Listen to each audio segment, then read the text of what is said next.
Kanjeng Ratu Penguasa Laut Utara? Ucap saya lirih dalam hati dengan satu tarikan nafas yang tersisa karena tercekiknya tenggorokan. Sosok wanita cantik yang nampak sedang melayang keluar dengan sangat anggun dari kereta kencananya itu sempat melempar pandangan ke arah saya yang sedang meregang nyawa dalam cengkraman tangan Nimas Laras Rangkuti di leher. Sebuah senyuman manis tersungging di wajahnya yang sangat cantik. Perlahan beliau melemparkan pandangan kembali ke arah Raja Jin yang nampak tidak bisa menyembunyikan raut keterkejutannya akan kemunculan sosok berparas jelita itu. Sementara Raksa Wanara yang kehilangan dua sosok penahan ajiannya dengan tameng langit barusan langsung merapatkan mulut dan menjelma kembali ke sosok asli lalu melesat ke samping Raja Jin. Lepaskan menantuku sekarang juga, penguasa gaib tanah Pasundan, atau kuhancurkan sosok jin dalam diri gadis itu, ucap Kanjeng Ratu Kerajaan Laut Utara dengan suara merdu namun tegas sambil menunjuk ke arah saya. Sebuah senyuman dingin dari wajah Raja Jin tersimpul seiring tatapannya yang memandang sama ke arah Anggi dan saya. Ratu Laut Utara, apakah kedatanganmu dari jauh hanya untuk membebaskan pemuda itu? Atau karena kerinduanmu yang tak tertahankan lagi kepadaku? Tanya Raja Jin dengan nada mengejek. Senyuman kecil mengandung rasa getir karena merasa diejek tersimpul dari wajah jelita penguasa Kerajaan Laut Utara. Lalu jari telunjuk tangan kanannya yang terbalut untayan selendang berwarna hijau diarahkan persis ke arah saya. Tanpa ada suara ataupun pendaran sinar kesaktian yang melesat keluar dari ujung jari telunjuk lentik sosok cantik itu, tiba-tiba Anggi menjerit kencang. Sosok Nimas Laras Rangkuti yang menguasai tubuh gadis itu nampak terlempar keluar bersamaan dengan terlepasnya leher saya dari cekikan tangan Anggi. Kedua mata saya sempat menatap nanar karena jatuh bersamaan dengan merosotnya sosok Anggi ke atas tanah berbatu. Akan tetapi, sekelebat bayangan putih melesat menangkap tubuh saya dan Anggi. Kedua mata saya terbelalak begitu mengetahui sosok bayangan putih itu ternyata adalah pemuda berparas sama persis dengan saya. Jagatirta? Ucap saya lirih dalam hati bersamaan dengan gerakan tangan suaminya Sekar Kencana yang menotok beberapa titik di tubuh ini untuk melepaskan membuka jalan darah. Dari arah kedua tokoh penguasa dua kerajaan gaib yang berbeda, Kanjeng Ratu Laut Utara mengayunkan tangannya kembali ke beberapa sahabat gaib dan ketiga saudara saya yang terperangkap dalam lingkaran tali emas. Selari sinar tipis berwarna hijau terang melesat keluar dari ujung jari telunjuk beliau dan menabrak tali emas ciptaan Raja Jin. Suara letupan kecil terdengar saat sinar tipis hijau memutus tali emas dan membuat tali tersebut menghangus seketika, lalu hilang menguap menjadi asap berwarna hitam. Sontak, semua sosok sahabat gaib dan ketiga saudara melompat ke arah kami bertiga. Sekar Kencana yang masih nampak pucat langsung memeluk suaminya itu dengan sangat erat. Sementara Bimo, Suluh, dan Rido mengepung saya yang sudah terduduk memangku Anggi. Bre, lu gak apa-apa? Anggi gimana? Tanya Rido dengan dua pertanyaan sekaligus. Saya menganggukkan kepala dan melempar pandangan ke arah Anggi yang tak sadarkan diri. Kemudian melirik ke Jagatirta dan Sekar. Untuk sesaat saya tertegun sambil tersenyum melihat pasangan suami istri itu nampak saling pandang. Dengan lembut Jagatirta menyeka darah hitam dari bibir mungil istrinya, lalu mengecup kening Sekar Kencana dengan sangat mesra. Beraninya kau menghancurkan tali emasku dan membebaskan mereka tanpa seizinku, Ratu Laut Utara? Bentak Raja Jin dari arah lain yang membuat kami semua menoleh ke arahnya. Raut kemarahan terlihat jelas dari wajah penguasa gaib tanah Pasundan yang sempat menatap tajam ke arah kami dan melempar pandangan kembali ke penguasa Laut Utara. Di sebelah kiri dan kanannya nampak sosok-sosok sekutu Brajakrama sama tajamnya menatap ke arah kami, terutama Nimas Laras Rangkuti yang terlihat pucat karena dipaksa keluar dari tubuh Anggi. Sementara kelima sahabat gaib yang masih berada dalam pengaruh Raja Jin tetap menatap kosong. Aku tidak perlu meminta izin dari makhluk nista sepertimu. Kau yang telah menabuh genderang perang kepadaku, penguasa gaib tanah Pasundan. Kanjeng Ratu Laut Selatan yang memberitahukan kepadaku begitu pasukannya telah kembali dan membawa kabar bahwa kaulah dalang atas semua yang terjadi, terutama pada putriku. Aku tidak menyangka kau bisa berbuat setega itu kepadaku hanya karena hawa nafsu ingin menguasai kitab langit. Aku bersumpah demi tiap tetes darah mendiang putriku yang tertumpah, aku akan membalas perbuatanmu. ucap penguasa Laut Utara sambil menunjuk ke arah Raja Jin. Untuk beberapa saat, Braja Krama sendiri terdiam mendengar ucapan Ratu Laut Utara, lalu berubah tertawa terbahak-bahak sebagai jawaban awal. Tentang putrimu, bukan aku yang pantas disalahkan. Dia sendiri yang terlampau buta mencintai pemuda keturunanku sampai rela mengorbankan nyawa untuknya. Dan demi menjadi sosok paling sakti sejagat raya, aku bisa mengorbankan apapun, bahkan mengorbankan dirimu yang aku tahu masih sangat mencintaiku dalam hatimu. Tapi sayang Ratu Laut Utara, aku hanya bersenang-senang saja denganmu dan tidak berpikir sekalipun akan membalas Jin. Belum selesai Raja Jin berucap, tiba-tiba sosok Ratu Laut Utara menghilang dan muncul kembali sedetik kemudian persis di hadapannya sambil memukulkan telapak tangan kanan yang diselimuti sinar hijau terang. Suara pukulan terdengar keras menghantam dada Braja Krama dan membuat sosok berambut sebau itu terpental jauh ke belakang hingga masuk ke dalam lubang berisi kawah mendidih. Kami yang menyaksikan gerakan tak kasat mata penguasa Laut Utara pada serangan pertama tadi hanya bisa tertegun. Raksa Wanara dan Nimas Laras Rangkuti terlihat melesat ke arah lubang yang sama guna mencari tahu keadaan junjungan mereka. Sementara Bayu Ambar dan Pandu Rukmo nampak tetap berdiri tak bergeming di samping kelima sosok sahabat yang masih berada dalam kendali Braja Krama. Di sisi kami, Jagatirta langsung membungkuk dan menekan tengah dahi di antara dua alis Anggi menggunakan ujung jempol tangan kanannya. Aku yakin Braja Krama tidak akan bisa semudah itu dikalahkan penguasa kerajaan Laut Utara. Karenanya, aku harus menutup sisi buruk dari aura kekasihmu sekarang juga, anak muda, agar di kemudian hari tidak ada lagi jin jahat yang bisa merasukinya. Aku juga akan menyirap kekasihmu supaya tidak terbangun dalam pertempuran nanti. Mendengar ucapan Jagatirta, saya menganggukkan kepala sambil mengulum senyuman lega. Sekar yang masih berdiri di sisi suaminya itu nampak memperhatikan kami berdua untuk beberapa saat. Sementara Jagatirta menutup kedua mata sambil membacakan sepotong ayat suci Al-Quran, lalu meniupkan nafasnya yang berbau harum ke wajah Anggi, disusul dengan gerakan tangan yang mengusap paras garis itu. Saya sempat melihat Jagatirta tertegun memandangi wajah Anggi untuk beberapa saat, sampai sosok penguasa kerajaan Laut Utara melayang menghampiri kami setelah mengambil kitab langit. Saya segera bangkit setelah menyandarkan tubuh Anggi di sebuah batu besar, bersamaan dengan tertunduknya wajah semua sosok sahabat. Simpan kitab langit ini dan pindahkan kekasihmu ke tempat yang aman cah bagus sebelum kakek moyangmu yang licik itu kembali, ucap Ratu Laut Utara yang saya sambut dengan uluran tangan mengambil kitab langit dan hendak menggendong tubuh Anggi. Terlambat, kata penguasa Laut Utara dengan kedua mata beningnya yang membesar begitu mendengar serangkuman gelombang angin sangat panas mengamuk menderu dari arah belakang. Penguasa kerajaan Laut Utara segera berbalik arah dan cukup terkejut melihat gelombang angin besar berwarna kelabu berputar laksana gangsing dengan inti angin yang muncul dari tengah lubang kawah. Bersamaan dengan itu, sedikit demi sedikit, sosok penguasa gaib tanah Pasundan juga mulai terlihat melayang keluar dari lubang yang sama.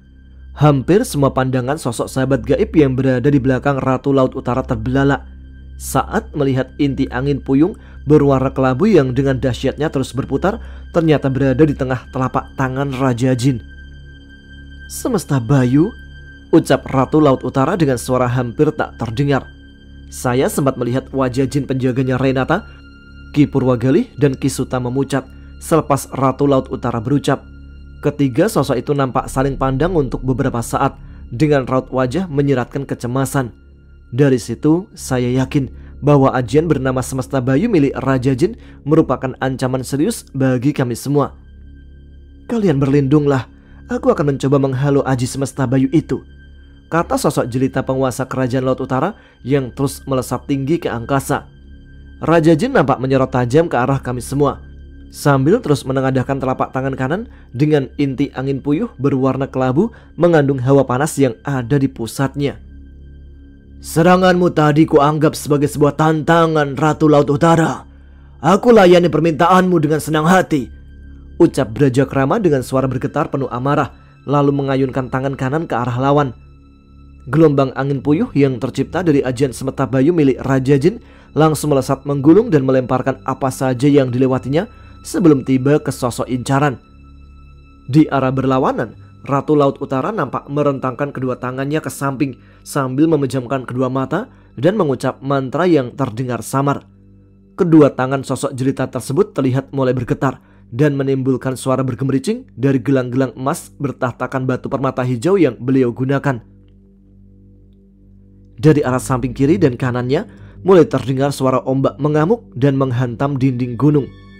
Kedua mata saya membesar dan tertegun saat menyaksikan dua gulung ombak besar membuncah setinggi puluhan tombak dari sisi barat dan timur gunung. Air asin yang seharusnya menetes dari dua tombak besar yang terus meninggi itu tak satupun ada yang jatuh dan membasahi tanah berbatu. Malah gelombang air jutaan kubik tersebut nampak berkilat perak tertimpa cahaya redup rembulan dan terus meliuk-liuk mengikuti gerakan tangan Ratu Laut Utara. Junjunganku akan menggunakan ajian dua pilar Laut Utara yang tercipta dari dinginnya gulungan ombak maha dahsyat untuk meredam hawa panas aji semesta bayu, kata Raden Jakawastra yang membuat semua sosok kembali tersadar dari ketertegunan. Saya juga yang sempat tertegun dengan mulut terbuka menganga kembali bersiap untuk melihat dua ajian sakti dari dua penguasa kerajaan gaib berbeda wilayah yang sesaat lagi akan berbenturan.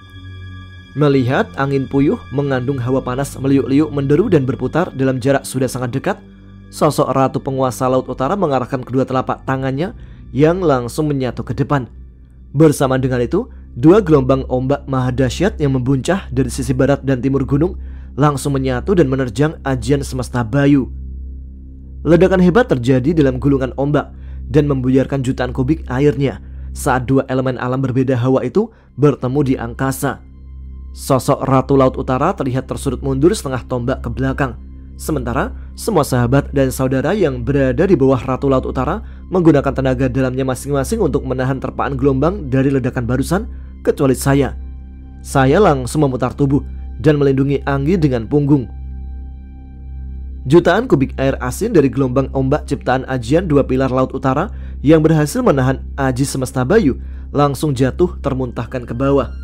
Anehnya, jutaan kubik air yang hampir saja menghantam kami dari atas terhenti dan melayang-layang di angkasa.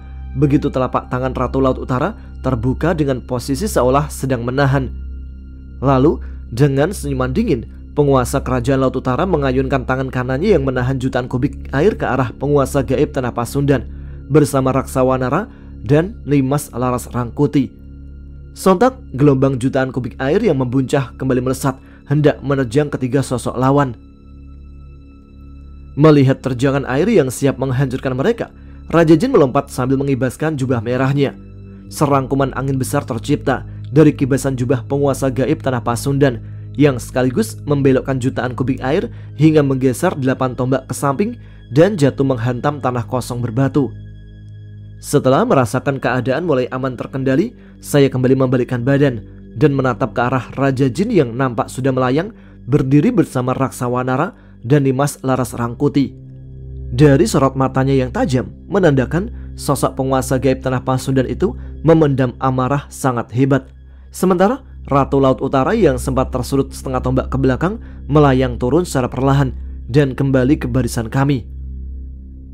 Kekuatanmu tidak berkurang sedikit pun, Dewi. Dari perang gaib terakhir yang kita sama-sama menangkan di masa silam, kekuatanmu malah semakin meningkat. Aku semakin bersemangat ingin membuatmu bertekuk lutut, ucap penguasa gaib Tanah Pasundan yang memuji sekaligus mengancam Ratu Laut Utara. Jangan banyak bicara, Raja Jin. Jika kau merasa mampu membuatku bertekuk lutut, maka lakukanlah. Dengan senang hati, aku akan membalikkan keadaan dan membungkam mulut besarmu. Raja Jin nampak menyunggingkan senyuman menyeringai mendengar jawaban penguasa kerajaan Laut Utara. Lalu menoleh ke arah Raksawanara dan Nimas Laras Rangkuti. Kedua sekutunya itu langsung menganggukkan kepala bersamaan. Kemudian Raksawanara melompat beberapa tombak ke depan dan kembali menjelma menjadi kera raksasa. Sementara Nimas Laras Rangkuti mengeluarkan dua bilah pedang kembar berselimutkan sinar biru. Dari lain arah, kelima sosok sahabat gaib yang masih berada di bawah pengaruh Raja Jin segera melayang mendekati penguasa gaib Tanah Pasundan, disusul Bayu Ambar dan Pandu Rukmo. Aku berikan kalian waktu untuk memikirkan bagaimana bisa mengalahkanku. Aku tidak mau hanya terlewat beberapa jurus saja. Kalian sudah meregang nyawa nantinya. Pertempuran ini harus berjalan sengit sesuai kemauanku, ucap Raja Jin dengan lagak congkaknya sambil menunjuk ke arah kami semua. Mendengar kalimat Brajakrama, Jagatirta segera mengumpulkan semua sosok yang berdiri sedikit renggang. Kanjeng Ratu akan melawan Brajakrama. Ki Brajasapta, aku mohon kau berdua melawan Raksawanara dengan dibantu Nyi Roro Ranggas. Bajing Ireng, kau juga bisa membantu melawan kera raksasa itu dengan naga caglak tungganganmu, seru Jagatirta yang membuat kedua mata Babeh Misar membesar. Saya juga sempat terkejut mendengar sosok berwajah sangat mirip dengan saya itu menyebut julusan khas Babeh Misar. Bahkan Jagatirta juga tahu akan naga caglak. Dari mana dia bisa tahu semua ini? Apa selama ini ia mengawasi segala yang terjadi dengan saya secara diam-diam? Gak penting buat menanyakan masalah ini di saat seperti ini. Lebih baik gue juga memutar otak untuk membantu mereka mengalahkan Angkara Murka. Nyi Durgadaksa, sosok putrinya Krama Raja adalah lawanmu. Aku akan membantu Nyi Durgadaksa, Kakang, sambar Sekar yang membuat Jagatirta menoleh ke arahnya. Tidak, Nyimas, kau sedang terluka seperti halnya Ki Purwagalih dan ayahandaku. Lebih baik kau tetap di sini bersama mereka melindungi kekasihnya Imam. Aku tidak mau terjadi apapun pada dirimu, sanggah Jagatirta sambil membelai pipi istrinya. Tidak, Kakang, aku masih sanggup melawan Nimas Laras Rangkuti. Aku punya dendam tersendiri pada dirinya yang telah menyiksaku saat menjadi tawanan mereka. Aku mohon, izinkan aku untuk membantu. Jagatirta nampak menoleh ke arah Kisuta yang menganggukkan kepala, pertanda ia menyetujui putranya itu untuk meluruskan permintaan istrinya. Kemudian Jagatirta menghela nafas panjang dan menyimpulkan senyuman manis ke arah Sekar. Baiklah Nyimas, kau boleh membantu, tapi aku harap kau berhati-hati dalam menghadapi Nimas Laras Rangkuti. Kesaktiannya cukup tinggi. Sekar seketika memeluk dan mencium pipi suaminya karena terlampau senang mendapatkan izin untuk membantu. Saya sempat melirik ke arah beberapa sosok jin perempuan nan cantik yang memalingkan wajah melihat tingkah centil Sekar Kencana terhadap suaminya sendiri. Nampak ada sedikit kecemburuan tersirat dari wajah mereka, terutama saat Jagatirta membalas ciuman Sekar ke pipi mulus istrinya sampai terdengar suara berdehem Kisuta yang membuat sepasang suami istri itu tersipu. Maafkan tingkah kami. Baiklah, aku akan lanjutkan.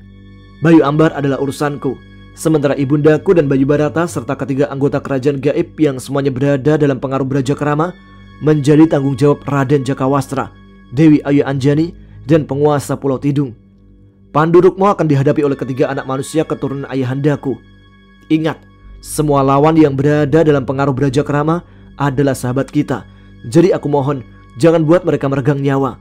Cukup lumpuhkan saja dengan cara apapun tanpa harus membunuh, ucap Jagatirta yang membuat saya mengerutkan dahi karena menyadari kembaran Bayu Ambar itu mengetahui tiap nama sosok sahabat gaib yang berada di sekelilingnya. Dalam hati mulai muncul sedikit rasa curiga, dan saya pun diam-diam mengamati ujung hidung Jagatirta. Namun tidak nampak ada tanda titik hitam kecil di sana. Saya sedikit merasa lega setelah meyakini bahwa sosok suaminya Sekar yang ada di antara kami bukanlah jelmaan jin sekutunya Brajakrama. Sambil menarik nafas panjang, saya memikirkan mengapa Jagatirta belum menyebutkan nama saya dari tadi. Aku akan membantumu melawan Bayu Ambar, ucap saya langsung menyambar perkataan Jagatirta yang sudah menghentikan arahan. Suaminya Sekar Kencana nampak menoleh ke arah saya, lalu menyimpulkan senyuman manisnya dan melayang mendekat. Tidak, anak muda titisanku, kau bertugas menjaga kekasihmu bersama ayahandaku. Ada sesuatu yang membuatku tertegun saat mengusap wajahnya tadi. Aku sempat merasakan hawa aneh, namun sama sekali tidak mengancam. Aku takut selain mengincar kitab langit, musuh kita juga mengincar kekasihmu. Saya terdiam sambil menatap wajah Anggi yang nampak tenang di bawah pengaruh ilmu sirep Jagatirta. Benak saya mencermati kalimat Jagatirta barusan tentang hawa aneh dalam diri Anggi. Selama ini belum pernah saya merasakan hawa apapun selama berada di dekatnya. Meski bukan hawa jahat, namun tetap saja saya memikirkan apa yang dijelaskan Jagatirta tadi. Baiklah, aku akan menuruti perintahmu, tapi aku tidak menjamin akan tetap tinggal diam jika melihat sahabat atau ketiga saudaraku terluka. Jagatirta menganggukkan kepala dan kembali menyimpulkan senyuman kecil. Cukup, waktu kalian sudah habis. Aku akan memulai pertempuran sekarang juga, teriak Raja Jin yang lalu menganggukkan kepala ke arah Raksawanara dan Nimas Laras Rangkuti serta kelima sosok sahabat dalam pengaruhnya. Sementara dari arah bawah, Jagatirta yang sudah membalikkan tubuh ke arah mereka juga menganggukkan kepala sambil menatap tajam ke Bayu Ambar. Saudara kembarnya sendiri terlihat membalas tatapan Jagatirta dengan sorot mata dingin. Di sebelah Bayu Barata, nampak Pandu Rukma menatap tajam ke arah kami semua. Setelah menerima anggukan kepala sang junjungan, semua sosok musuh melesat cepat ke arah kami secara bersamaan, kecuali Brajakrama sendiri dan Bayu Ambar serta kera raksasa jelmaan Raksawanara. Ketiganya nampak tetap diam seraya menatap sosok lawan yang berbeda. Namun hal itu tidak berlangsung lama. Penguasa gaib Tanah Pasundan terlihat melesat secepat kilat ke arah Ratu Laut Utara, disusul kera raksasa yang mulai melangkahkan kakinya ke depan dan meninggalkan Bayu Ambar seorang diri. Dari arah kami, semua sosok sahabat gaib dan ketiga saudara yang telah mendapatkan tugas untuk bertarung dengan lawan berbeda ikut melesat dan melompat. Ratu penguasa Laut Utara nampak sudah bersiap dengan senjatanya, berupa tongkat emas yang diselimuti sinar keemasan. Kedua mata sosok jelita itu terlihat membesar begitu tubuh Raja Jin yang hampir tiba beberapa tombak di hadapannya mendadak lenyap. Dan Ratu penguasa Laut Utara terpental ke samping kiri saat terkena serangan tak kasat mata di lengan kanannya. Dengan cepat, ia memutar tongkat emas ke arah kanan namun hanya mengenai udara kosong. Tapi begitu ia berbalik ke arah kiri, sebuah serangan mendarat lagi mengenai bahunya. Menyadari dirinya sedang dipermainkan oleh lawan, Ratu Laut Utara segera menjilat ujung ibu jari dengan posisi terbalik dan menekan titik tengah kening di antara dua alis indahnya. Kedua mata saya membesar begitu melihat sosok jelita penguasa kerajaan gaib Laut Utara sirna seketika, berganti suara benturan dua senjata dan bentrokan beberapa jurus. Dua penguasa kerajaan gaib bertempur dalam wujud mereka yang paling halus, Ger. Hanya para penguasa yang bisa menutupi diri mereka hingga tak terlihat bahkan oleh mataku sendiri, ucap Kisuta yang nampak melempar pandangan ke arah kera raksasa jelmaan Raksawanara. Seandainya aku tidak terluka, sudah pasti aku akan turun tangan membantu mengalahkan Angkara Murka, timpal Ki Purwagalih dengan wajah menyiratkan rasa sesal. Saya mengiyakan ucapan Ki Purwagalih dalam hati, karena memang saya sendiri ingin sekali ikut menyumbangsihkan tenaga untuk melawan mereka. Ger, maafkan aku yang telah menyematkan kitab langit bagian matahari ke dalam bahu kanan tanpa sepengetahuan dirimu. Niatku hanya satu, yaitu bagaimana caranya agar Brajakrama tidak sampai bisa menggunakan kitab langit meski dengan bantuanmu, lanjut Ki Purwagalih yang membuat saya menoleh ke arahnya. Benak saya sempat teringat akan mantra yang saya sebutkan untuk meminta kitab langit menyatu dengan diri saat nafas sudah tinggal sekali tarikan saja dalam cekikan Anggi beberapa saat lalu. Eyang, aku sempat mengucapkan mantra untuk meminta kitab langit menyatu dengan diriku saat tercekik tadi. Tapi mengapa hanya hawa panas saja yang terasa keluar dari balik bahu kanan tanpa terjadi apapun? Sebelumnya, aku pernah meminta kekuatan pada kitab langit bagian matahari ketika masih tersimpan dalam telapak tangan. Waktu itu, tubuhku terbakar dengan sendirinya. Ki Purwagalih dan Kisuta seketika melempar pandangannya yang sedang melihat naga cagak membelit kedua kaki kera raksasa jelmaan Raksawanara ke arah saya. Lalu sama-sama saling memandang untuk beberapa saat. Saya yang tidak mengerti mengapa kedua jin yang bersahabat baik itu menatap aneh, hanya bisa menekuk kedua alis, berharap salah satu dari mereka mengatakan sesuatu. Ger, aku harap kau tidak lagi meminta kitab langit menyatu dengan tubuhmu di lain waktu. Karena rasa penasaranku semakin meningkat mendengar Ki Purwagalih nampak ragu untuk meneruskan kalimat dan malah memandang Kisuta. Karena apa, Yang? Tanya saya dengan wajah dipenuhi tanda tanya. Untuk beberapa saat, kedua sahabat itu masih saling tatap satu sama lain. Hal itu membuat saya semakin yakin bahwa ada sesuatu yang sengaja mereka tutupi. Akan tetapi, saya tidak mau mengalah dan membiarkan mereka membungkam mulut tanpa mengatakan yang sebenarnya. Secara perlahan, saya bangkit dari posisi duduk bersila dan membuat Ki Purwagalih menatap heran. Hendak kemanakah dirimu, Ger? Ingat pesan Jagatirta, kau harus tetap di sini untuk melindungi kekasihmu. Ucapan Ki Purwagalih membuat saya semakin mantap untuk membuat mereka menyerah dan mau membuka mulut tentang segala hal yang sedang kedua jin itu tutupi.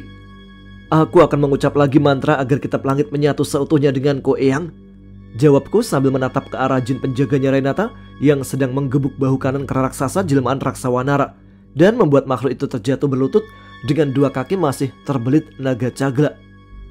Untuk sesaat, Saya memusatkan pandangan mata ke arah Ki Brajasapta serta Nyi Roro Renggas yang sama-sama sudah menjelma ke wujud genderuwo hitam dan kuntilanak merah. Kedua jin penjaga gerbang gaib barat dan timur itu mengubah ukuran tubuh mereka hingga hampir setinggi dan sebesar sosok musuh. Genderuwo hitam jelmaan Ki Brajasapta langsung menggigit dan merobek leher kera raksasa jelmaan Raksawanara yang sontak membuat sosok itu meraung kesakitan.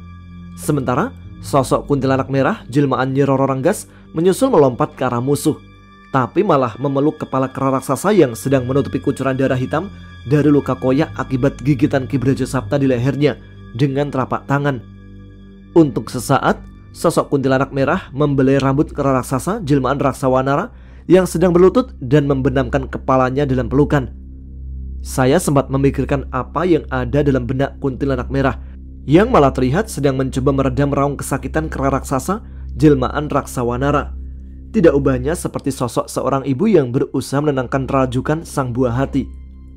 Perlahan suara raungan kera raksasa terdengar melemah, bersamaan dengan belitan naga cagla yang terlepas dari kedua kaki dan kembali masuk ke dalam tanah. Akan tetapi pandangan saya terbelalak saat melihat tangan kiri kuntilanak merah menjambak rambut kera raksasa hingga memaksa sosok jelmaan Raksawanara itu menengadahkan kepala ke arah langit. Bersamaan dengan itu, kuntilanak merah menjerit melingking dan menghujamkan kelima kuku runcing di tangan kanannya ke leher kera raksasa. Suara tusukan 5 jari yang menembus kulit menghancurkan tulang leher terdengar cukup keras, disusul raung kesakitan kera raksasa yang kembali menggema di antara suara benturan dari pertempuran lain. Namun, jerit kesakitan itu segera lenyap saat kuntilanak merah jelmaan Nyi Roro Renggas membenamkan kepala kera raksasa ke dalam pelukannya lagi dan kembali membelai kepala makhluk tersebut dengan lembutnya setelah mencabut keluar kelima kuku yang terbenam dari leher. Melihat sosok lawan sudah tidak berdaya, kuntilanak merah melepaskan pelukan dan melayang menjauh. Kedua mata kera raksasa jelmaan Raksawanara nampak mendelik ke atas dengan luka koyak dan luka tusuk di leher yang dibanjiri darah hitam. Akan tetapi, perlahan-lahan kera raksasa itu kembali menatap nanar ke arah semua sahabat gaib dan bajing ireng sambil menutupi kedua luka di leher. Mengetahui lawan masih belum sepenuhnya dapat ditaklukkan, bajing ireng memanggil naga cagla lagi dan melompat ke atas kepala ular raksasa tersebut. Secepat kilat, naga cagla mengibaskan ekornya yang langsung menghantam tubuh kera raksasa dan membuat makhluk itu terlempar jauh ke atas. Dari arah berlawanan, jin penjaganya Renata melompat seraya merubah senjata tongkat putihnya menjadi sebuah pedang berkilauan. Lalu dengan gerakan sangat cepat, kakek tua bergamis putih itu menebas leher kera raksasa jelmaan Raksawanara yang seketika terlepas dari raganya. Saat kepala kera raksasa masih terlempar terpisah dari tubuh, genderuwo hitam menggulung kedua tangannya di depan dada, lalu mengayunkan kedua tangan tersebut ke arah kepala musuh. Dua larik sinar berwarna hitam melesat keluar dari pusat telapak tangan genderuwo hitam jelmaan Ki Brajasapta dan menghancurkan kepala kera raksasa itu menjadi serpihan abu berwarna sama. Tak mau ketinggalan, sosok kuntilanak merah melompat ke arah tubuh tanpa kepala kera raksasa sambil mengayunkan kedua tangan berkuku panjang dan tajam. Kemudian merobek tubuh tersebut hingga terpisah menjadi 4 bagian. Ketiga sosok gaib yang sudah berhasil mengalahkan kera raksasa jelmaan Raksawanara bersama bajing ireng dan naga cagla nampak mengulum senyuman puas. Nyi Roro Renggas yang sudah berubah kembali ke sosok cantik bermuka masam nampak menoleh ke arah Ki Brajasapta. Sosok laki-laki gagah yang tidak lagi menjelma jadi genderuwo hitam membalas tatapan sahabatnya itu dengan senyuman kemenangan. Musuh pertama telah berhasil ditaklukkan, tapi sepertinya berbeda dengan ketiga sahabat dari kerajaan laut yang melawan istrimu dan Bayu Barata Sutadewa, ucap Ki Purwagalih yang sudah menatap ke arah berbeda. Saya melemparkan pandangan ke arah Raden Jakawastra, Dewi Ayu Anjani, dan Raden Dwipa yang nampak setengah hati melawan Nyimas Galupandita serta Bayu Barata bersama ketiga anggota kerajaan gaib Raja Jin. Bagaimana tidak, ketiga sosok itu dipesan Jagatirta untuk dapat melumpuhkan para sahabat gaib yang berada di bawah pengaruh Brajakrama tanpa melukai. Alhasil, mereka hanya bisa bertahan tanpa menyerang menggunakan kesaktian apapun guna melumpuhkan para sahabat yang dikendalikan sepenuhnya oleh penguasa gaib Tanah Pasundan. Di lain pihak, semua sosok sahabat gaib yang menjadi lawan ketiga utusan kerajaan laut menyerang dengan sungguh-sungguh. Merasa semakin terdesak oleh serangan Nyimas Galupandita dengan selendang birunya, Dewi Ayu Anjani terpaksa menyelipkan beberapa ilmu kesaktian dari ujung trisula. Sementara Bayu Barata yang sudah menjelma jadi macan kumbang raksasa berkulit dan berbulu hitam legam terus menyerang Raden Jakawastra. Di lain arah, Raden Dwipa yang sempat terluka nampak kesulitan menahan serangan patih kerajaan gaib Raja Jin dan dua singa kembar berbulu emas. Sekilas saya melihat pertarungan 5 lawan 3 di puluhan tombak di depan sana tidak seimbang. Tidak mau ketiga sahabat dari kerajaan tiga laut yang berbeda terluka, Nyi Roro Ranggas bersama Ki Braja Sapta melesat ke arah Raden Dwipa dan menahan serangan dua singa kembar penjaga gerbang kerajaan Raja Jin. Setelah mendapatkan bantuan dari dua jin penjaga gerbang gaib sebelah barat dan timur, penguasa Pulau Tidung nampak lebih bersemangat melawan patih kerajaan gaib Brajakrama. Akan tetapi, tetap saja pertempuran itu nampak hambar dengan semua sahabat yang hanya terus-menerus menahan serangan tanpa bisa mengeluarkan aji kesaktian. Sepertinya aku harus membantu mereka dengan menggunakan benang langit untuk mengikat kelima sahabat gaib, ucap Ki Purwagali yang membuat Ki Suta menoleh ke arahnya. Tanpa menunggu reaksi dari kakek moyang saya, Ki Purwagali melesat ke medan pertempuran dan melemparkan sesuatu berwarna putih ke arah Nyimas Galuh Pandita. Akan tetapi, istrinya Ki Suta itu menyadari kedatangan serangan yang membokong dari belakang. Dengan gerakan cepat, ia mengibaskan selendang biru yang seketika menghalau jeratan benang langit, lalu melemparkan ujung selendang ke arah Ki Purwagali. Melihat kakek tua bergamis putih itu sedikit terkejut dan terponggok, jin penjaganya Renata segera melesat ke arah serangan ujung selendang biru. Secepat kilat, jin penjaganya Renata mengayunkan tongkat putih untuk membelit ujung selendang dan membetot selendang biru sekuat tenaga. Sontak, tubuh Nyimas Galuh Pandita tertarik maju ke arah jin penjaganya Renata. Kemudian, dengan gerakan sangat cepat, telapak tangan kanan kakek itu terbuka dan memukul bagian atas dada istri Ki Suta. Sontak, tubuh Nyimas Galuh Pandita terhempas ke belakang. Tak mau menyiapkan kesempatan emas, Ki Purwagali ikut menyusul, melompat sambil mencoba melemparkan benang langit kembali. Seketika, benang langit yang sangat tipis berwarna putih membelit tubuh Nyimas Galuh Pandita. Sosok istrinya Ki Suta yang masih melayang nampak mencoba membebaskan diri dari jeratan benang langit dengan meronta. Akan tetapi, Dewi Ayu Anjani segera menangkap tubuh ibundanya Jagatirta dan Bayu Ambar itu sebelum jatuh terbanting menghantam tanah berbatu. Lalu menghentikan gerakan Nyimas Galuh Pandita dengan menotok tubuhnya di beberapa titik. Melihat rekannya telah terjerat oleh lawan, Bayu Barata dan ketiga anggota kerajaan gaib Raja Jin sedikit lengah karena sempat menoleh. Dengan cepat, Raden Jakawastra dan Raden Dwipa serta Nyi Roro Ranggas bersama Ki Braja Sapta melakukan hal sama untuk melumpuhkan para sahabat dengan cara menotok jalan darah masing-masing. Sontak, tubuh keempat sahabat yang masih berada dalam pengaruh Brajakrama itu menegang dan jatuh tersungkur dengan keadaan raga kaku. Ki Purwagali juga melompat ke arah Bayu Barata dan ketiga anggota kerajaan gaib Raja Jin, lalu membelitkan tubuh mereka menggunakan benang langit. Saya sempat menyunggingkan senyuman lega melihat kelima sahabat yang masih dipengaruhi Brajakrama telah berhasil dilumpuhkan tanpa mengalami luka serius. Rasa lega pun kembali terbesit saat mengetahui ketiga saudara juga mampu menaklukkan Pandu Rukmo. Meski jin penjaganya Arya itu sempat dibuat muntah darah hitam oleh Bimo. Sosok Pandu Rukmo yang kesaktiannya terserap habis oleh belitan cambuk langit selatan milik Rido nampak lemah dengan posisi duduk bersila di dekat Arya. Begitu pula dengan Nyi Durgadaksa dan Sekar Kencana. Kedua sosok jin cantik itu membuat Nyimas Laras Rangkuti bertekuk lutut dan membelit tubuhnya menggunakan selendang emas kepunyaan Sekar. Akan tetapi, rasa lega yang terbit di hati saya mendadak berganti cemas saat melihat pertempuran antara Jagatirta dan Bayu Ambar masih terlihat alot. Kedua saudara kandung seayah seibu itu nampak saling serang dengan sengitnya. Beberapa kali Jagatirta berhasil mendaratkan pukulan bertenaga dalam tinggi ke tubuh kembarannya, namun segera dibalas oleh Bayu Ambar. Hingga di satu waktu, keduanya terlihat mengeluarkan ajian kesaktian. Jagatirta nampak mengeluarkan sebuah pedang dari bahu kanannya. Kedua mata saya terbelalak melihat bentuk senjata yang terhunus dalam genggaman Jagatirta sama persis dengan pedang Jagat Samudra. Tidak, bukan sama persis, melainkan memang itulah pedang Jagat Samudra yang sempat hilang di depan sosok tawanan terakhir Brajakrama. Saya bahkan sempat meraba bahu yang terasa menghangat dengan sendirinya bersamaan dengan pandangan Jagatirta yang menoleh ke arah saya. Ternyata Jagatirta lah yang telah mengambil pedang sakti yang selama ini selalu menyertai saya dalam setiap pertempuran. Entah mengapa, saya merasakan suatu perasaan aneh yang tidak enak dalam hati melihat pedang Jagat Samudra bukan terhunus, tergenggam dalam telapak tangan saya sendiri. Terutama saat melihat pedang tersebut nampak semakin terang pendaran sinar biru dan putihnya dalam genggaman tangan Jagatirta, si pemilik pedang jagat samudra yang sebenarnya. Tak mau larut dalam perasaan tidak enak, saya melempar pandangan ke Bayu Ambar, sosok kembaran Jagatirta yang lebih memilih untuk bergabung dengan Brajakrama kakeknya sendiri. Nampak tidak memiliki senjata apapun, namun ia malah membuka jubah hitamnya, kemudian digulung sedemikian rupa hingga bentuk jubah itu memanjang seperti cambuk. Sambil menatap nanar ke arah Jagatirta, Bayu Ambar secara perlahan merentangkan jubah hitamnya ke depan dada, lalu mengurut benda itu seraya menggerakkan mulut membaca mantra. Kedua mata saya membesar begitu melihat asap hitam nan tipis mengepul dari balik genggaman tangan kanan Bayu Ambar yang terus mengurut jubah hitam dan merubah benda tersebut menjadi sebuah cambuk berwarna sama dengan ujung memendarkan sinar merah menyala.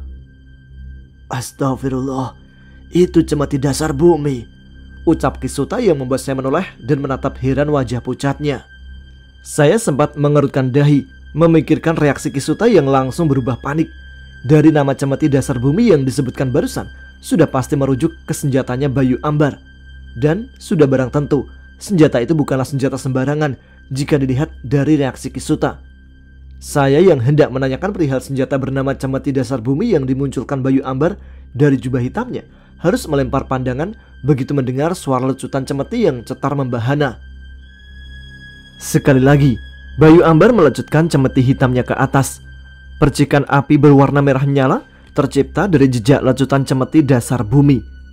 Melihat Bayu Ambar juga mempunyai sebuah senjata sakti, satu senyuman dingin tersungging dari wajah Jagatirta. Lalu suaminya Sekar Kencana itu nampak mengucapkan sesuatu yang terdengar samar. Posisi mereka yang sama-sama sedang melayang cukup jauh membuat saya kesulitan menangkap pembicaraan. Tanpa ragu, saya mengalirkan tenaga dalam ke kedua indera pendengaran agar bisa mengetahui apa yang sedang mereka ucapkan. Aku juga tidak menyangka kita akan bertempur lagi, Jagatirta. Tapi jangan khawatir, jika dulu pertempuran kita dilarai oleh Raja Jin, kali ini dia tidak akan sempat untuk memisahkan. Dia sendiri sepertinya kesulitan mengalahkan Ratu Laut Utara, kata Bayu Ambar, membuat Jagatirta melirik ke arah beberapa kilatan cahaya dari pertempuran tak kasat mata dua sosok penguasa di angkasa. Jagatirta nampak menganggukkan kepala tanda mengiyakan ucapan Bayu Ambar, lalu mengarahkan ujung tajam pedang jagat samudra ke Bayu Ambar. Artinya kita bisa bertempur sampai titik darah penghabisan, Bayu Ambar. Setelah mengalahkanmu nanti, aku akan meminta Ratu Penguasa Kerajaan Laut Utara untuk membebaskan ibunda dari pengaruh Brajakrama. Satu kewajiban yang kau tinggalkan sebagai seorang anak yang seharusnya menolong ibunda dan ayahanda sendiri, bukan malah menyerangku. Aku benar-benar tidak bisa memaafkanmu, Bayu Ambar. Sosok Bayu Ambar nampak tertegun mendengar ucapan Jagatirta, lalu melempar pandangan ke arah Nyimas Galupandita yang nampak menatap kosong dengan tubuh kaku, tertotok dan terbelit benang langit. Untuk sesaat, saya sempat melihat raut kesedihan terbersit di wajah Bayu Ambar. Akan tetapi, raut tersebut sirna seketika, berganti wajah senang disusul tawanya yang terbahak-bahak. Jagatirta terlihat menggemeretakkan gigi melihat tingkah Bayu Ambar. Dengan gerakan seperti berniat melompat, Jagatirta kembali menghunus pedang jagat samudra ke arah samping. Namun gerakannya terhenti saat Bayu Ambar mengacungkan tangan kirinya. Tunggu, jika ingin bertempur dan membuktikan siapa yang paling sakti di antara kita berdua, lebih baik kau perintahkan semua sahabatmu untuk tidak ikut campur. Aku ingin kau melawanku secara jantan tanpa adanya sosok yang mencampuri, termasuk istri cantikmu Sekar Kencana, cegah Bayu Ambar sambil melirik ke arah sekumpulan sahabat gaib yang sedang menatap mereka. Jagatirta melempar pandangan ke arah sama dan memberikan isyarat ke semua sosok gaib sahabatnya untuk tidak ikut campur. Sekar yang terlihat sedikit cemas hanya bisa menghela nafas panjang, kemudian melayang pergi menyusul sahabat lain yang telah kembali berkumpul dengan saya dan Kisuta. Aku takut terjadi sesuatu ke suamiku, Kang Mas, ucap Sekar yang melayang berdiri di sebelahku. Tenanglah Sekar, aku yakin Jagatirta akan bisa mengalahkan Bayu Ambar, jawab saya untuk melenyapkan raut kecemasan yang terbersit di wajah Sekar. Dari arah kedua saudara, saya melihat Jagatirta dan Bayu Ambar semakin tinggi melayang ke atas. Masing-masing wajah mereka nampak saling menatap tajam satu sama lain sambil menghunus dan melecutkan senjatanya. Dengan satu gerakan untuk memulai serangan, Jagatirta melompat seraya mengayunkan pedang Jagat Samudra ke arah depan. Bayu Ambar seketika melayang mundur dan dengan gerakan cepat ia melecutkan cemeti dasar bumi untuk menangkal serangan. Suara seperti dua bilah besi yang beradu terdengar kencang disertai pijaran bunga api berwarna merah saat pedang Jagat Samudra beradu dengan ujung cemeti dasar bumi. Jagatirta nampak mengerutkan dahi begitu pendaran sinar yang menyelimuti pedang miliknya meredup saat benturan tadi. Dengan cepat, suaminya Sekar Kencana itu berputar dan menebas pedang Jagat Samudra ke arah leher lawan. Bayu Ambar pun memegang bagian tengah dan pangkal cemeti dasar bumi untuk menangkis tebasan pedang. Lagi-lagi, Jagatirta nampak terkejut melihat pendaran sinar biru dan putih yang menyelimuti pedang Jagat Samudra meredup begitu menempel dengan cemeti dasar bumi. Menyaksikan hal itu, saya yakin bahwa ada sesuatu yang dirasakan Jagatirta pada senjatanya Bayu Ambar. "Mengapa kau malah mundur, Jagatirta? Apakah kau takut dengan senjataku?" tanya Bayu Ambar yang membuat Jagatirta mengepalkan tangan kirinya dan melesat kembali untuk menyerang. Berkali-kali Jagatirta mengayunkan pedangnya ke kiri dan ke kanan, belum lagi menusukkannya ke arah perut atau hendak menebas batang leher Bayu Ambar. Namun, gerakan saudara kembarnya itu juga termasuk sangat cepat dalam menghindar. Dari mulai menggeser tubuhnya ke kiri dan ke kanan sampai menggunakan lutut atau cemeti dasar bumi, Bayu Ambar membuat tiap serangan Jagatirta hanya mengenai ruang kosong. Terlebih, Jagatirta terlihat selalu menarik mundur pedang Jagat Samudra apabila hendak beradu dengan cemeti dasar bumi. Seakan ia sengaja menghindari pedang saktinya agar jangan sampai bersentuhan dengan senjata milik Bayu Ambar. Hingga di suatu kesempatan, saat Jagatirta berputar merunduk sambil mengayunkan pedangnya lagi hendak menebas kedua kaki lawan, Bayu Ambar melompat dan melemparkan cemeti dasar bumi yang akan menyambar kepala. Namun dengan cepat Jagatirta menangkis sambaran ujung cemeti dasar bumi menggunakan pedang Jagat Samudra. Tanpa diduga, senjata milik Bayu Ambar bukan membentur ujung tajam pedang Jagat Samudra, melainkan membelit pedang di tangan Jagatirta dengan sangat kuat. Untuk sesaat, Jagatirta nampak terkejut, menyadari bahwa serangan barusan dari lawan bukan untuk melumpuhkannya, akan tetapi untuk melemahkan pedang sakti yang ia pegang. Lagi-lagi saya melihat pendaran sinar biru dan putih yang menyelimuti pedang Jagat Samudra meredup. Sepertinya cemeti dasar bumi bisa menghisap hawa sakti pedang Jagat Samudra, ucap saya dalam hati. Saya sempat melempar pandangan ke arah sosok Sekar Kencana yang menggigit bibir sendiri karena kembali dikuasai rasa cemas. Apalagi begitu melihat kedua tangan suaminya nampak bergetar memegangi pedang Jagat Samudra dalam belitan senjata Bayu Ambar. "Kakang, aku akan membantumu!" teriak Sekar Kencana dengan suara keras dan membuat Jagatirta menoleh. Mendapat kesempatan emas, Bayu Ambar seketika mendesak maju dan memukulkan telapak tangan kirinya yang sudah diselimuti sinar merah ke dada Jagatirta. Suara hantaman telapak tangan Bayu Ambar terdengar, disusul jeritan Sekar Kencana saat menyaksikan tubuh suaminya terpental ke belakang. Kedua mata saya membesar, bersamaan dengan melesatnya sosok Sekar Kencana ke arah Jagatirta dan langsung menangkap tubuh suaminya itu sebelum jatuh menghantam tanah berbatu. Saya yang melihat Jagatirta memuntahkan darah hitam dari mulutnya merasa emosi, lalu berniat melompat untuk menggantikannya menghadapi Bayu Ambar. Namun sayang, Ki Suta menarik lengan saya yang sudah terkepal sambil menggelengkan kepala.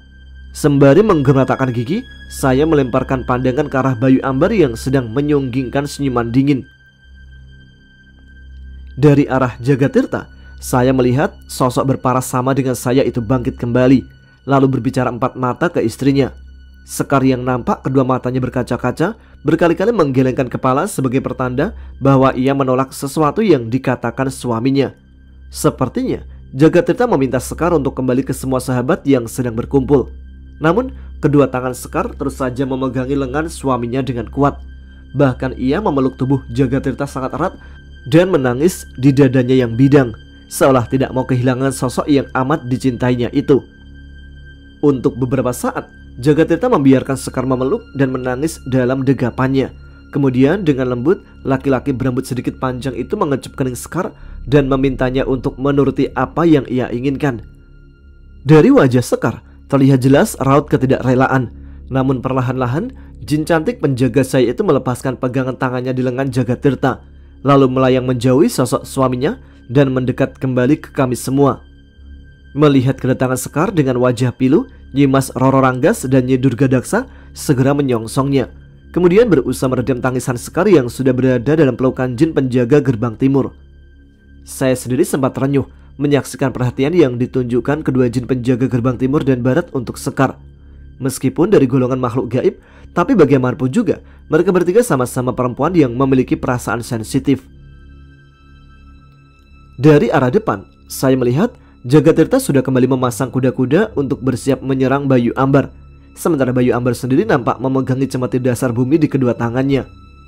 "Seranganmu tadi lumayan membuat dadaku sesak, Bayu Ambar.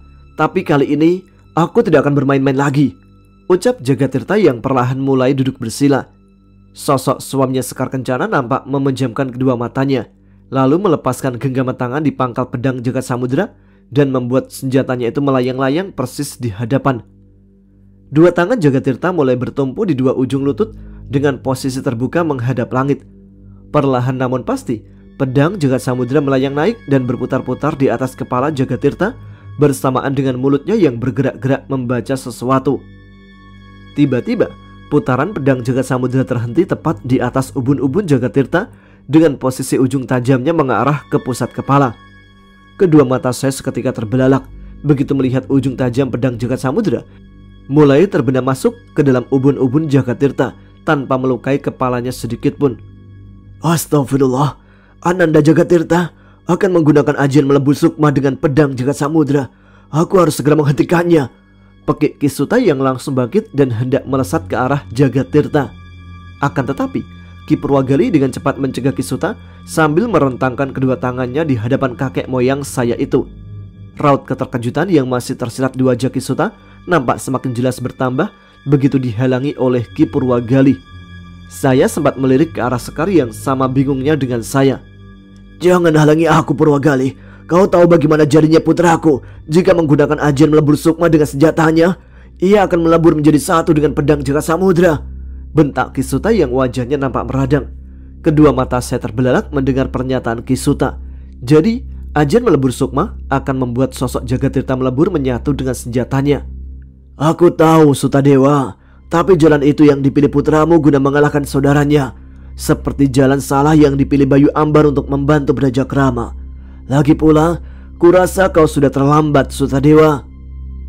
"Aku memang terlambat, Purwagali, tapi tidak dengan menantuku," jawab Kisuta sambil melemparkan pandangan ke arah lain. Saya terkejut melihat Sekar ternyata sudah melesat secepat kilat ke arah Jagatirta yang masih bersila. Lalu sekuat tenaga, jin cantik itu memegang pangkal pedang Jagat Samudra yang ujungnya sudah terbenam masuk ke dalam ubun-ubun suaminya. Untungnya Bayu Ambar hanya menyaksikan kejadian tersebut tanpa melakukan serangan apapun. Sekuat tenaga Sekar Kencana berusaha mencabut pedang Jagat Samudra dan usahanya pun membuahkan hasil. Sedikit demi sedikit ujung tajam pedang keluar dari ubun-ubun Jagatirta dan akhirnya bisa tercabut secara sempurna. Kedua mata Jagatirta mendadak terbelalak untuk beberapa saat bersamaan dengan tubuhnya yang seketika terkulai lemah dan melayang jatuh kembali. Namun dengan cepat Sekar menangkap lagi raga sukmanya itu dan merebahkan di atas tanah berbatu. Tiba-tiba dari angkasa terdengar suara jerit kesakitan seorang wanita. Semua pasang mata yang ada di atas gunung terbelalak melihat sosok cantik jelita ratu penguasa kerajaan Laut Utara jatuh meluncur dari balik awan dan tersungkur persis di sebelah tawanan terakhir Brajakrama. Bersamaan dengan kejadian itu, Raja Jin yang sudah memegang tongkat sakti bertahtakan permata besar berwarna merah di ujungnya juga muncul sambil menyunggingkan senyuman menyeringai. Melihat ratu penguasa Laut Utara terluka meski masih memegangi tongkat emas senjatanya, semua sosok sahabat gaib berniat menolong beliau. Akan tetapi Raja Jin langsung mengayunkan tongkat bertahtakan permata merah sekepal tangan ke arah kami semua. Selarik sinar merah berkekuatan sangat tinggi melesat keluar dari ujung permata berwarna sama dan terus bergerak cepat kilat mengincar kami. Melihat serangan dahsyat mengancam, jin penjaganya Renata melemparkan tongkat putihnya ke arah sinar merah, diikuti ayunan tongkat emas ratu penguasa Laut Utara yang mengeluarkan sinar keemasan. Kesaktian dari ibundanya mendiang Dewi Arum Kusuma itu segera bersatu dengan tongkat putih milik jin penjaga Renata dan terus melesat hendak menghadang ajian Raja Jin. Khawatir akan ada imbas gelombang ledakan dari tiga kesaktian yang akan berbenturan nanti, saya segera membopong tubuh Anggi jauh ke tempat teraman. Dari arah belakang, saya sempat mendengar Babe Misar mengumpat ke arah saya yang mungkin menurutnya Terlalu bodoh karena memisahkan diri dalam keadaan genting seperti ini. Lalu panggilan berikutnya yang terdengar dari mulut bajing hitam adalah nama Naga Cagla. Sementara di atas, ketiga kesaktian milik jin penjaganya Renata, Ratu Penguasa Laut Utara dan Brajakrama sesaat lagi akan bertubrukan. Dan sebuah ledakan dahsyat dengan bunga api sangat besar yang seketika menerangi hampir seluruh pelosok gunung tercipta dari bentrokan ketiga kesaktian tinggi. Saya yang sudah berada cukup jauh karena melompat lebih dahulu sambil memboyong tubuh Anggi sempat menoleh ke arah belakang saat mendarat. Kedua mata saya membesar saat gelombang ledakan nampak menerjang dan menghempaskan apapun yang dilewatinya. Saya sempat melihat Naga Cagla melindungi semua sosok sahabat gaib dan ketiga saudara dengan cara melingkari tubuh mereka sebelum terkena gelombang ledakan yang membawa hawa panas sambil meniupkan asap aneh berwarna biru dari mulutnya ke semua sosok yang berada dalam lindungan. Asap biru yang sama pun ditiupkan ke arah saya dan melesat secepat kilat menyelubungi tubuh saya dan Anggi. Aneh, saya merasakan hawa sejuk luar biasa saat seluruh tubuh telah terselimuti asap biru. Kedua mata Naga Cagla yang nampak berkaca-kaca sempat terlihat menatap Babe Misar untuk sesaat, lalu menjilat wajah sahabatnya itu dengan lidah panjang yang terjulur. Babe Misar yang wajahnya sudah tak lagi tertutupi kain sarung hitam nampak mengelus-elus moncong Naga Cagla, kemudian menganggukkan kepalanya sebagai pertanda sebuah persetujuan. Sesaat sebelum gelombang panas dari ledakan tiba, Naga Cagla menutupi semua sosok dengan lingkaran tubuh dan kepalanya hingga nyaris tiada celah yang dapat masuk. Entah mengapa terbersit rasa tidak enak dalam hati begitu ingat tatapan Naga Cagla dengan kedua mata berkaca-kaca dan anggukan kepala Babe Misar tadi. Belum sempat saya berhasil mengusir rasa tidak enak dalam hati, tiba-tiba suara raung kesakitan Naga Cagla terdengar pilu saat terkena gelombang panas ledakan dan membuat sosok ular raksasa sahabat Babe Misar terhempas jauh bersama semua sosok sahabat gaib dan ketiga saudara dalam lindungannya tadi. Melihat upaya Naga Cagla gagal dalam melindungi semua sahabat, saya menyalurkan hampir seluruh tenaga dalam di kedua kaki dan berniat melompat sekali lagi agar bisa lebih jauh menghindar. Akan tetapi, gerakan saya yang sedang menggendong Anggi menggunakan kedua tangan di depan masih kalah cepat dengan laju gelombang ledakan. Dan suara desisan hawa panas yang menabrak asap biru mengandung hawa sejuk luar biasa di tubuh saya terdengar. Disusul suara jatuh tersungkurnya tubuh saya yang terhempas dua tombak ke depan akibat terdorong sebuah daya gelombang hawa panas cukup kuat. Tubuh Anggi pun terlepas dari pegangan kedua tangan dan jatuh menyusul satu tombak di hadapan. Rasa perih mulai terbit di bagian sikut lengan kiri sweater hitam saya dan kedua lutut yang robek terkena batu saat terjatuh. Saya tidak memperdulikan darah yang menetes dari beberapa luka lecet. Yang ada dalam benak saya hanyalah keselamatan Anggi. Saya langsung bangkit lalu melangkah cepat ke arah Anggi yang tadi terlepas dalam gendongan dan terjatuh dengan posisi miring. Alhamdulillah, keadaan gadis itu baik-baik saja, meski ada luka lecet di beberapa bagian tubuhnya. Saya segera duduk berlutut memangku kepala Anggi dan membesarkan luka lecet di dahi sebelah kiri dengan lengan sweater. Saya sempat menatap ke tubuh saya sendiri dan tubuh Anggi yang tak lagi diselimuti asap biru tipis. Sepertinya perlindungan Naga Cagla atas kami semua sudah lenyap.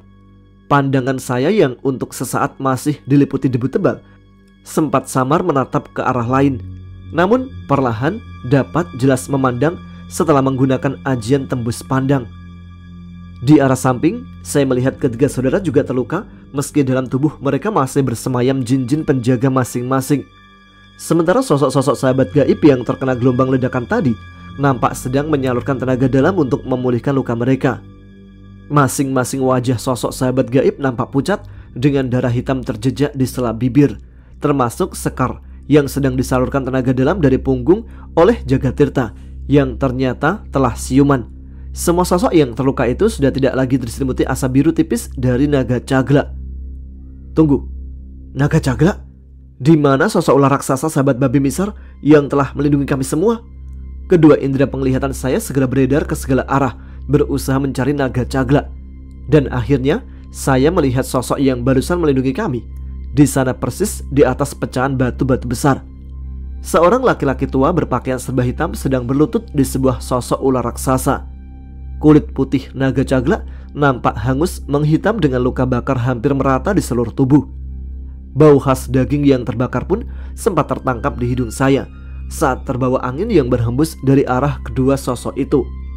Babe Misar terlihat mengelus-elus kepala naga Cagla yang sempat menggeliat-geliat untuk sesaat, lalu lemah terdiam tak lagi bergerak bersama dengan tertunduknya kepala Babe Misar. "Naga Cagla," ucap saya dengan suara bergetar, menahan emosi sambil memegang erat kedua tangan Anggi dalam pangkuan. Tanpa terasa, setitik air mata jatuh mengalir di pipi, menyadari bahwa salah satu sahabat gaib telah gugur dalam pertempuran dengan sengaja mengorbankan diri untuk melindungi kami semua. Babe Misar sendiri nampak bangkit setelah menyeka matanya secara diam-diam, lalu melemparkan pandangan ke arah sebuah lubang besar bekas pusat ledakan. Tatapan matanya nanar memandang ke sana, ke arah tempat terjadinya bentrokan 3 kesaktian yang mengakibatkan gugurnya naga Cagla.